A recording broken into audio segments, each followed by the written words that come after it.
நம் வாழ்க்கையில் ஏற்படுகின்ற போராட்டங்களிலே நாம் வலுவிழக்கும் பொழுதும் மனம் உடைந்து போகும் பொழுதும் இறைவன் நம்மை கைவிட மாட்டார் என்றும் நமக்கு தேவையான ஆசீர்வாதங்களை கொடுப்பார் என்றும் தெள்ளம் தெளிவாக விளக்கி கூறுகிறது 2 கொரிந்தியர் 12ஆம் அதிகாரம் 9ஆம் இறை வார்த்தை. நாம் இவ்வாறு வாசிக்கின்றோம். ஆனால் ஆண்டவர் என்னிடம், என் அருள் உனக்கு போதும், வலுவின்மையில்தான் வல்லமை நிறைவாய் வெளிப்படும் என்றார். ஆதலால் நான் என் வலுவின்மையை பற்றித்தான் மனமுவந்து பெருமை பாராட்டுவேன்.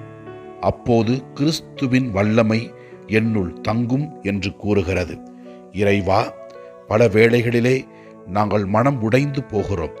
எங்கள் வலுவின்மைகளை நினைத்து, எங்கள் போராட்டங்களை நினைத்து, வாழ்க்கையில் ஏற்படுகின்ற துன்பங்களை நினைத்து, இதோ இந்த வார்த்தைகளை பின்பற்றி நாங்கள் உம்மில் சரணடைந்து வாழ்க்கையில் வெற்றி காணவும் வல்லமையோடு செயல்படவும் எங்களுக்கு நீர் துணை புரிய வேண்டும் என்று ஜெபிக்கிறோம்.